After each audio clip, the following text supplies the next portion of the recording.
Hello everyone, Pedro here with CinemIlled, and I'm actually here today to talk to you a little bit about the universal mount and the locking system on the Ronin-2. So I actually own two Ronin-2s, and this is where I first noticed this potential issue.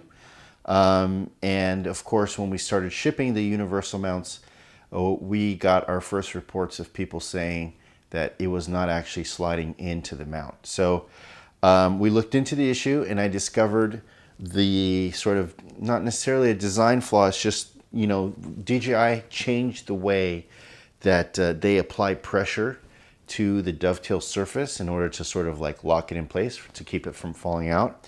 And essentially, because of a difference in the assembly process, one Ronin can be different than the other. So it's not necessarily a problem with our mount. It's actually a misadjustment of the locking mechanism on the Ronin-2.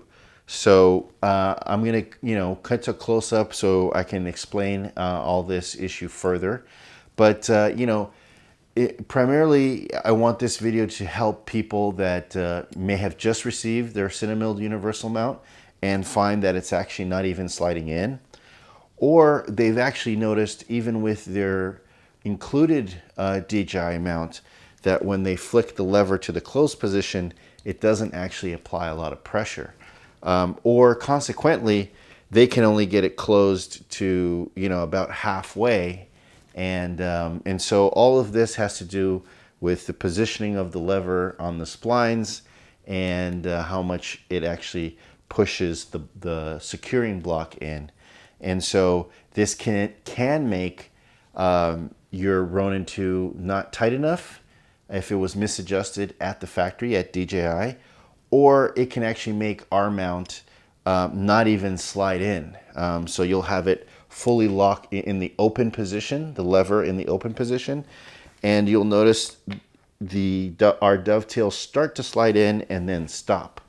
And so that means you're probably watching this video in hopes of getting this working. So let's jump right in. All right, so to start, I just wanted to actually sort of demonstrate the issue. So right here would be the fully unlocked position, and you would think 180 degrees this way would be the fully locked position, but as you can see, it wants to start to stop about halfway through its travel. So this is the first indication that the locking mechanism is actually misadjusted. As you can see here, I can maybe get it closed further. Now I'm applying a lot of pressure to this. And so with as much pressure as I could only get it to about a 45-degree angle, or 3/4 of the way closed. So this is a good example of a Ronin-2 locking mechanism that's actually misadjusted. Now, mind you, this isn't dangerous because you're applying a lot of pressure to the locking mechanism, and so it's not really going to back itself out. It's much more dangerous when it's actually adjusted so that when you're fully closed, you can almost flick it open, and so that would mean you're actually the other way, you're too loose. And so I just want to show you my other Ronin right here. So on this other Ronin, you see here we're fully unlocked, and when I go to close it, I can get 3/4 of the way using my finger, and then if I apply a lot of pressure, I can get it all the way closed. Now this is what I would call a properly adjusted locking mechanism. So, again, you can go from fully open to about 3/4 using one finger, and then the last quarter you actually have to use a lot of pressure. And this is what I would say is properly adjusted, so that you can go 180 degrees in the other direction and have an easy visual that it's actually locked. So anyways, let me now get into showing you how to adjust this mechanism in order to get it right where you want it, which is where this one is at right now. All right, so let's get into it. All right, everyone, so here is the top of the Ronin-2. and the dovetail mount.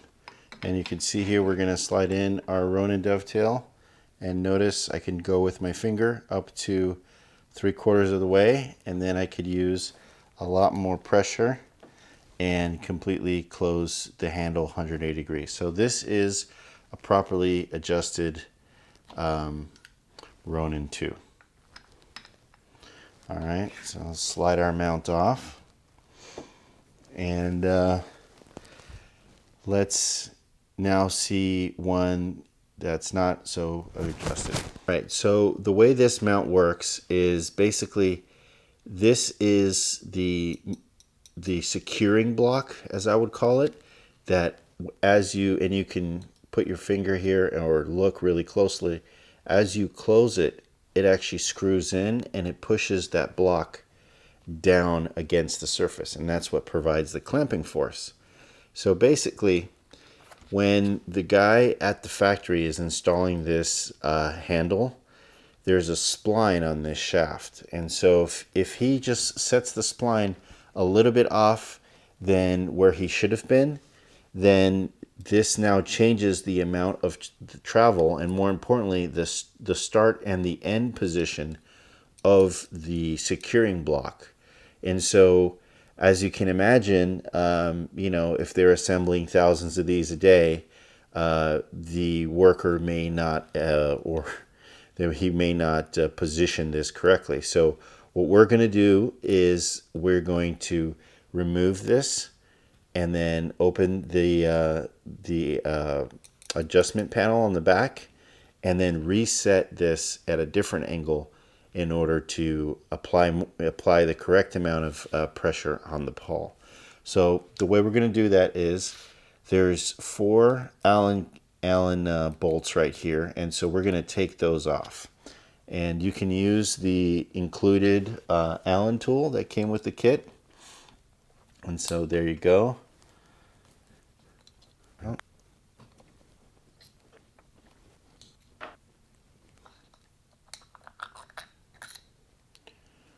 All right, and so this is what it looks like underneath. This is actually what it looks like underneath there. You see, it actually gives you a bunch of mounting positions and the spacing between them, so it's pretty interesting. This surface may come in handy for some people. But all right, so this is essentially the dovetail block that we removed, and so if we flip it over, you're going to see 2 smaller Allens right here. And so what we need to do is remove these 2 Allens and slowly lift off this plate. What you're going to want to do here is you're going to want to apply pressure with your thumb in the center. So here are the 2 screws, because this is spring loaded. As you can see here, I started to take the screws out and it's spring loaded. So you're going to want to apply pressure so it doesn't go flying away. So they're very small M3, I think, screws. And so you don't want to lose them. So be very careful. All right, so now I'm going to lay this horizontally so I can actually pull it off. Because like I said, it is spring loaded. So, all right, boom. So as you can see here, there's some grease and a spring. And so we're going to want to take the spring out so we don't lose it.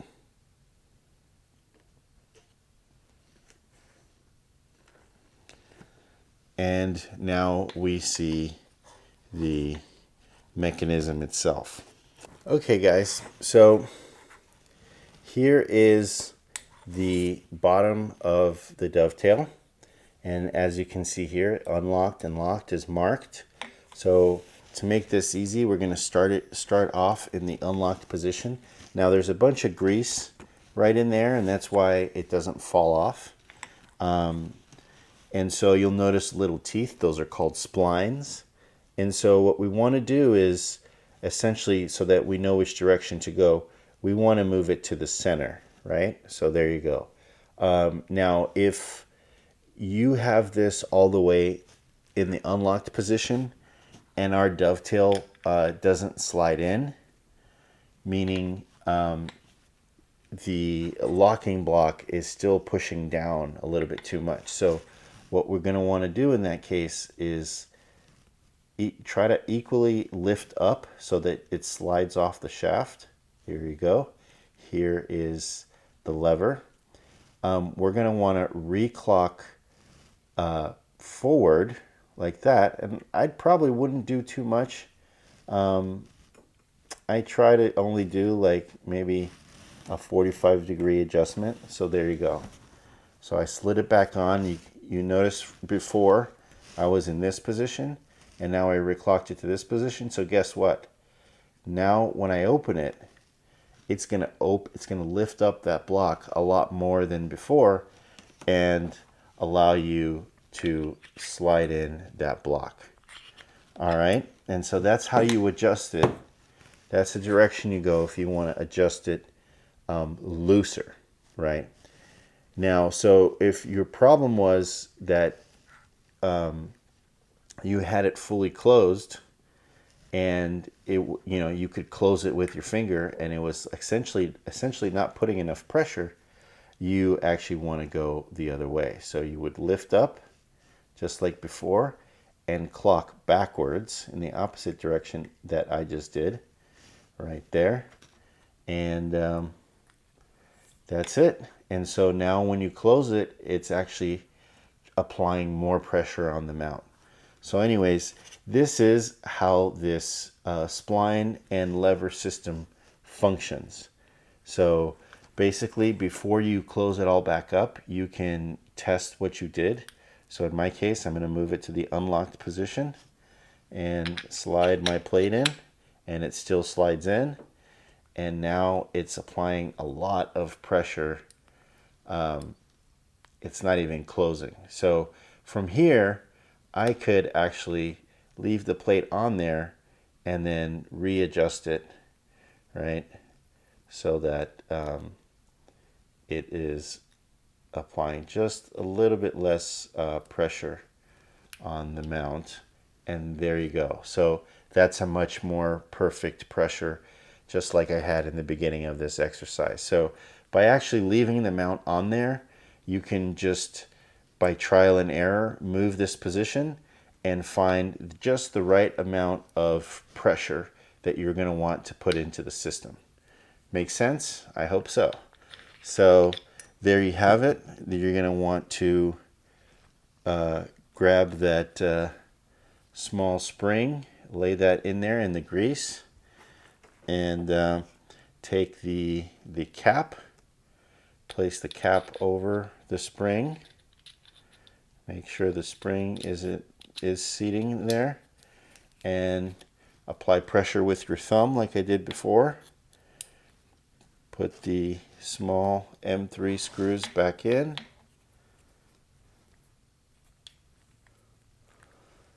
And let me do the other one. And so that's pretty much it. So it's a little bit of a pain in the ass. I wish we didn't have to do this. But like I mentioned, if the guy at the factory just missed his positioning a little bit, it's going to vary the positioning of that locking plate. And so now we have it fully open, and we can actually see that it's fully clear, and our dovetail slides right through with no problem. And anyways, that's how you do it.